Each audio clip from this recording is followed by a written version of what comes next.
எடுத்துதான் முடிவு. என் பொண்ணு கடைசி வரைக்கும் என் கூடவே இருந்துட்டு போட்டும். இதுக்கு மேல நாமே இங்க இருக்கணும். வாங்க போலாம்.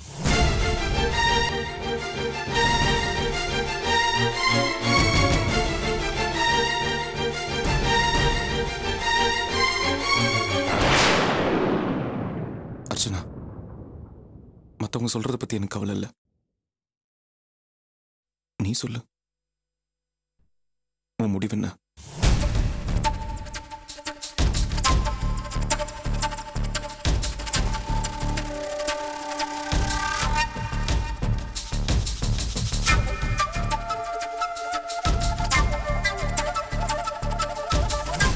அவளை என்ன கேட்கறது? நான் சொன்னதான் முடிவு. அதை யாரும் மாத்த முடியாது. போயிட்டே இருங்க.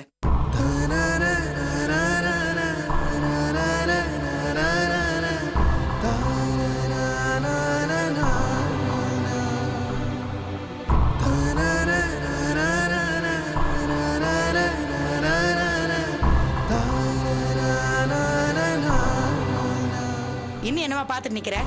எல்லாத்தையும் எடுத்து போய் சாக்கடையில் ஊத்திட்டு கழுவி வை.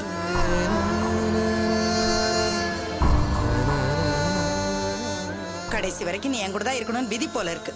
போ.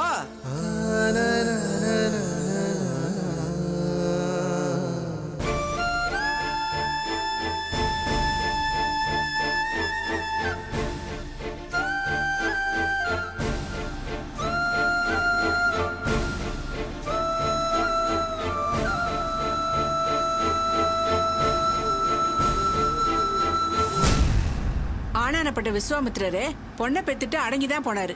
இந்த அம்மா என்னடானா வானத்துக்கும் பூமிக்கும் குதிக்கிறாங்க. பொண்ணை பெத்த அந்த அம்மாவுக்கு இவ்வளவு திமிருனா பையனை பெத்த எனக்கு எவ்வளவு இருக்கணும்? என்னமோ பேச்சுக்கு பேச்சு நம்மளையும் குத்த சொல்றாளே. ஏய்யா, இப்படி ஒரு அவமானம் நமக்கு தேவையா? இதுக்கு தான் நாம இங்க வரவே வேண்டான்னு சொன்னேன். யாரு கேட்டீங்க? பாக்கியம், இப்ப என்ன நடந்துச்சுன்னு இப்படி புலம்பிட்டே வர்ற? என்ன மாமா இப்படி சாதாரணமா கேக்குறீங்க? அந்த அம்மா பொண்ணு அனுப்ப மாட்டேன்னு அவ்வளவு கட் அண்ட் ரைட்டா சொல்றாங்க. இதுக்கு மேல இனி என்ன நடக்கணும்? இத பாரு, நீ கொஞ்சம் பொறுமையா இருந்தா எல்லாம் நல்லபடியா நடக்கும். பொண்ணை பெத்த அவங்களே எடுத்தோம் கவுத்தோன்னு பேசும்போது பையனை பெத்தனா எப்படி பொறுமையா இருக்க முடியுமாமா? சரி பாக்கியம், இப்ப என்னதான் செய்யணுங்கிற? அவங்க என்னமோ பெருசா பேசினாங்களே, என் பொண்ணு என் பேச்ச தட்ட மாட்டான்னு. அவ மட்டும்தான் அவங்க அம்மா பேச்சு கேட்டு நடப்பாளா? என் பையன் தான் என் பேச்ச தட்ட மாட்டான். இப்ப சொல்றேன் கேட்டுக்கங்க. இன்னும் 1 மாசம் 2 மாசம் பாப்பேன். அவங்கள அந்த பொண்ணை கூட்டிட்டு வந்து நம்ம வீட்டுல வாழ வைக்கல, நான் என் பையனுக்கு வேற ஒரு நல்ல பொண்ணா பார்த்து 2வது கல்யாணம் பண்ணி வச்சிருவேன். என்ன பேசுற நீ? உனக்கு என்ன பைத்தியம் கீதம் பிடிச்சிருச்சா? நீ சும்மா இருயா, அப்புறம் யாருக்கு பைத்தியம் பிடிக்குதுன்னு பாரு. செல்வம், நான் சொன்னா நீ 2வது கல்யாணம் பண்ணிக்க மாட்ட? வண்டி கொஞ்சம் நிறுத்துறீங்களா?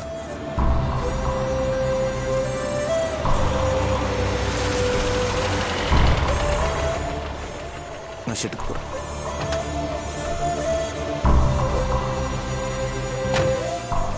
என்னப்பா, என்னாச்சு? இல்லம்மா, நான் இப்படி போய்க்கிறேன். ஏன்பா? மனசு சரியில்லை, நான் ஷெட்டுக்கு போறேன். இந்த நிலைமையில போய் என்ன வேலை பாப்ப? வீட்டுக்கு வா. விடு பாக்கியம், அவ ஷெட்டுக்கே போகட்டும். வேலையில கவனம் செலுத்தினாலாவது மனசு கொஞ்சம் ஆறுதலா இருக்கும். சரிப்பா, நீ ஷெட்டுக்கே போ. வண்டி எடுப்பா.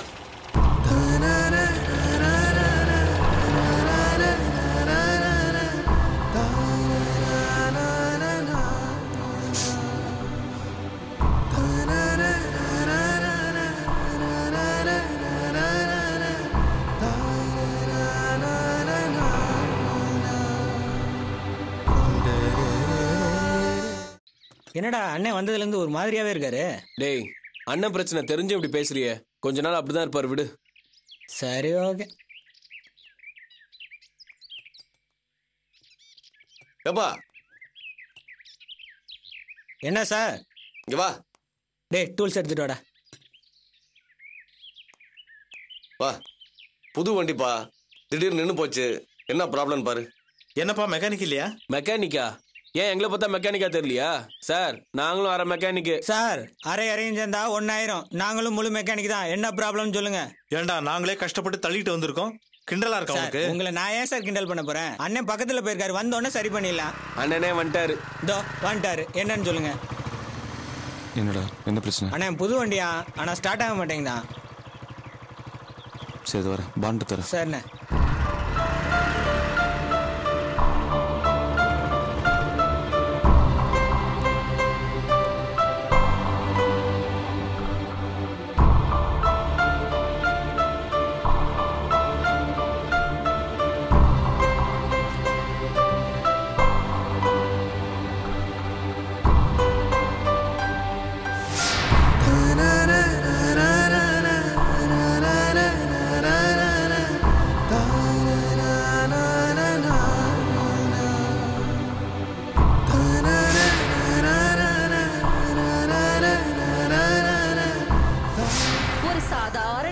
மெக்கானிக்கு அர்ச்சனாவை கல்யாணம் பண்ணி கொடுத்துருக்கீங்களே, அதுக்காக தான் இந்த கிஃப்ட்.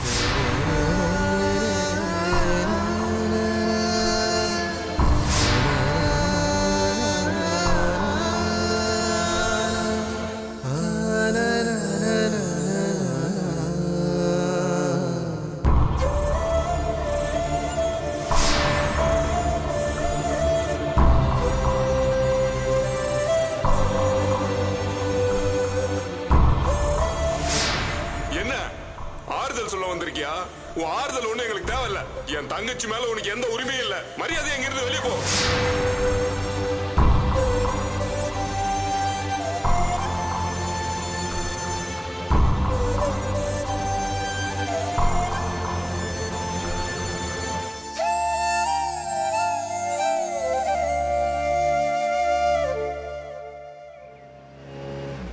என்னப்பா உங்க அண்ணன் வருவாருன்னு சொன்னா ஆளைய காணோம்? சார் அதான் வந்துட்டார்ல சார், வந்துருவார் சார், இருங்க. டேய் அண்ணனு போய் கூட்டோட. என்ன சீக்கிரம் டென்ஷன் ஆயிருங்க. அண்ணே அண்ணே வெயிட் பண்றாங்கண்ணே.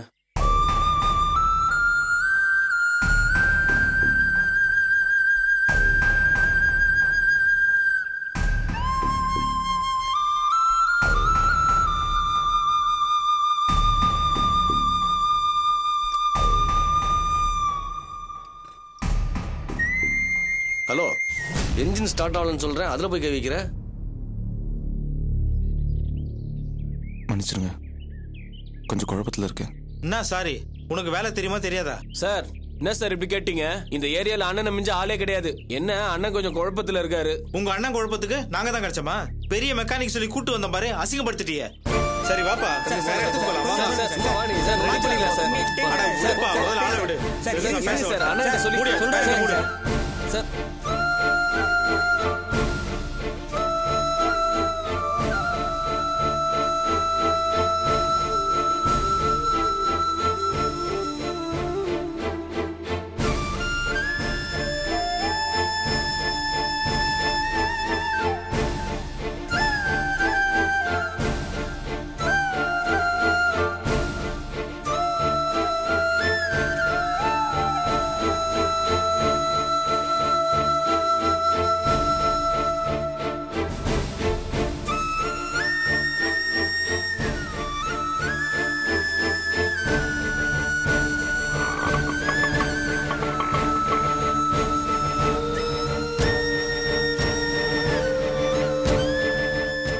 எப்ப ஊர்ல இருந்து வந்தீங்க? பாத்து ரொம்ப நாள் ஆச்சு.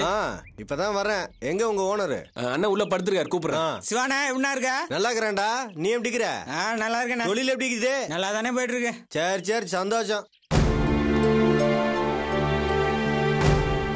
அண்ணே அண்ணே சிவானா வந்திருக்காரு. சிவாவா? அதான் ஆட்டோ சிவா.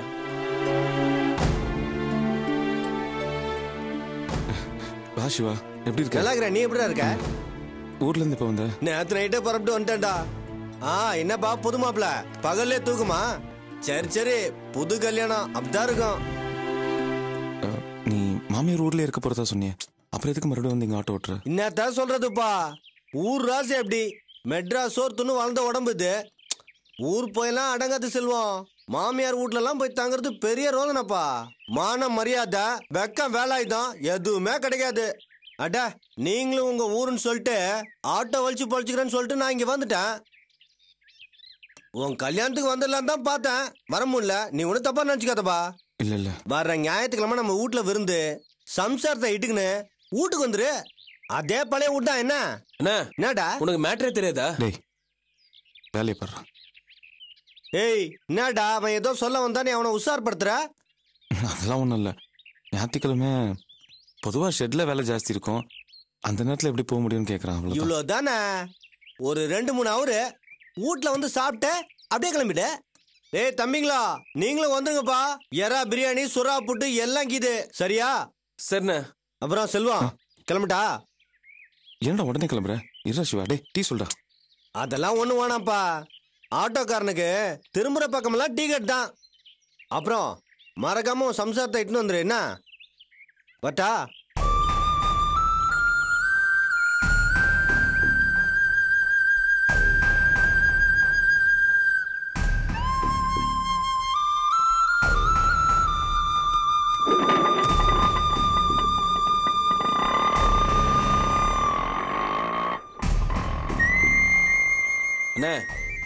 என்னென்ன விஷயத்த சொல்ல வேணாம்னு சொல்லிட்டீங்க? டேய் பாவண்டா, அவன் சந்தோஷமா வாழ்த்து சொல்றதுக்காக வந்தான். அவங்ககிட்ட போய் இந்த விஷயத்த சொல்லி அவனையும் கஷ்டப்படுத்தணுமா? போ.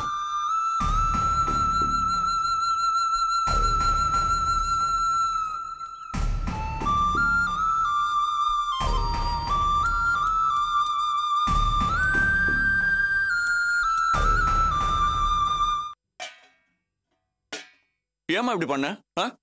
நீ பாட்டுக்கு அண்ணனுக்கு 2வது கல்யாணம் பண்ண போறேன்னு பேசிட்டு வந்துட்ட. அதெல்லாம் நடக்கக்கூடிய காரியமா என்ன?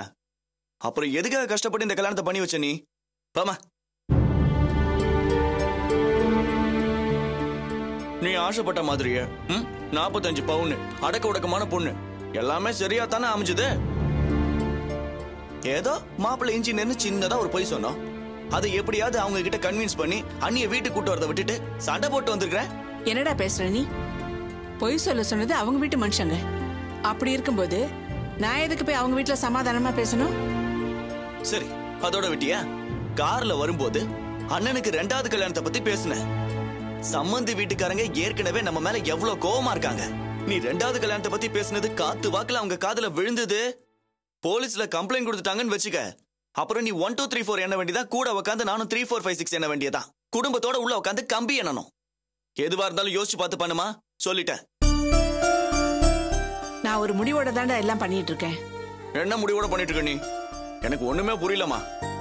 அண்ணி வீட்டுல போட்டது 45 பவுன், நாம தாலி கொடிக்கு போட்டது 5 பவுன், ஆக மொத்தம் 50 பவுன். நமக்கு வர வேண்டியதெல்லாம் அங்க இருக்கு. நீ பாட்டுக்கு 2வது கல்யாணத்துக்கு ஏற்பாடு பண்ணினா 50 பவுன் அம்போன்னு போயிடும். 45 பவுனுக்கு ஆசைப்பட்டனா 5 பவுன் நஷ்டமா போயிடும். அதை முதல்ல புரிஞ்சுக்க. எதுவுமே நஷ்டமாகாதுடா, எல்லாமே நமக்கு தான் வரும். என்னமா ஆச்சு உனக்கு? மரகர கழட்டு போச்சா என்ன? டேய், கல்யாணம் முடிஞ்சு இத்தனை நாள் ஆகுது. ஆனா சம்பந்தி வீட்டுல பொண்ணோட அப்பா இப்ப சூழ்நிலை சரியில்லை, அப்புறம் பேசிக்கலான்னு தள்ளி போட்டுக்கிட்டே இருக்காரு. உங்க பெரியப்பாவும் அதை கேட்டுக்கிட்டு அமைதியா வந்துடுறாரு. இப்ப நான் 2வது கல்யாணங்கிற குண்டு போட்டுக்கிறதால உங்க பெரியப்பாவும் செல்வமும் எவ்வளவு சீக்கிரம் அந்த பொண்ணை நம்ம வீட்டுக்கு கூட்டிட்டு வர முடியுமோ அவ்வளவு சீக்கிரம் கூட்டிட்டு வந்துருவாங்க. இதுதான் என் ஐடியா. இப்ப சொல்லு, அந்த 5 பவுனோட சேர்த்து நமக்கு 45 பவுனும் லாபம் தானே? ஒரு சூப்பர்மேன் மாதிரி நீ ஒரு சூப்பர் அம்மா. நான் கூட உன்னை என்னமோ ஏதோ நினைச்சேன். ஆனா நீ ஒரு பொம்பளை சாணக்கியன்னு ப்ரூவ் பண்ணிட்ட. யாரு? இதோ அம்மாதான். யாரு சாணக்கிய? இவளா சாணக்கிய? செக், சாணி தட்ட கூட லாய்க்கு இல்லாதவ இவள சாணக்கியன்னு சொல்லி ஏன்டா அந்த சாணக்கியம் பேரை கெடுக்கிற? ஷேக், ஏண்டி அன்னைக்கு என்னடான்னா எங்க குடும்ப குலதெய்வத்தை என் குடும்ப விஷயத்துல தலையிடாதீங்கன்னு சொன்னேன். ஆனா இப்போ உன் நரி தந்திரத்துக்கு யாரு தேவைப்படுறா? எங்க அண்ணன் தேவைப்படுறாருல. இத பாருமா, ஆல் இண்டியா ரேடியோ வந்துடுச்சு. நியூஸ் வாசிக்க ஆரம்பிச்சிட்டா நிறுத்தவே மாட்டாரு. நீங்களாச்சும் அவராச்சு. நான் போறேன். போடா, ஏய் போடா போடா. டேய், நான் உண்மையை சொன்னா உலகத்துல யாருக்குமே பிடிக்காது. நீ என்னடா போட? ஏழு அன்னைக்கு என்னமோ கல்யாண மண்டபத்தில் நான் உண்மையை சொல்லிடுவேன்னு சொல்லிதானே என்னை கொண்டு போய் ஒரு ரூமுக்குள்ள கைதி மாதிரி பூட்டினேன். இப்ப என்னாச்சு? பாத்தியா, அன்புக்கு உண்டோ அடைக்கும் தாளுங்கிற மாதிரி உண்மைக்கு உண்டோ அடைக்கும் தாள்னு கதவை உடச்சிக்கின்னு வந்துருச்சு. என்ன பண்ண முடிஞ்சு சொன்னால? என்ன அப்படியே போஸ் குடிச்சுட்டு முறைக்கிறேன், அப்படியே நெருப்பா கோட்டுது. அப்படி போடி கட்டின புருஷன் என்ன 5 பைசாவுக்கு மதிக்காத நீ ஏதோ அந்த வீட்டுல பொம்பளை ராஜ்யமா போச்சு சும்மா பீத்திக்கிற பீத்தி பலர்னு அரைஞ்சிட்டு இருப்பேன். ஏதோ எங்க அண்ணன் குலதெய்வம் கூட இருந்துச்சுன்னு உன்னை சும்மா விட்டேன். ஏய், பணத்தாசை பிடிச்சவளை உன் பணத்தாசையை மட்டும்தானடி பாக்குற. என் பையன் செல்வம் தாலிய கட்டிட்டு பொண்டாடி கூட குடும்பம் பண்ண முடியாம தள்ளாடி இருக்கிறான். அவனை பத்தி கொஞ்சமாவது கவலைப்படுறேன்னு. இத பாரியா, நீ ரொம்ப பேசுற, பேசாம ஒழுங்கா சாப்பிடு. அடி போடு, நான் ஃபுல்லா ஏத்திக்கணும். ஐயோ, ஃபுல்லா ஏத்திக்கணும். இந்த குடிகாரனோட தினம் போராட வேண்டியதா இருக்கு. உண்மை ஜெயிக்கும், அதனாலதான் அதுக்கு பேர் உண்மை. வாய்மை வெல்லும், அதனாலதான் அதுக்கு பேர் வாய்.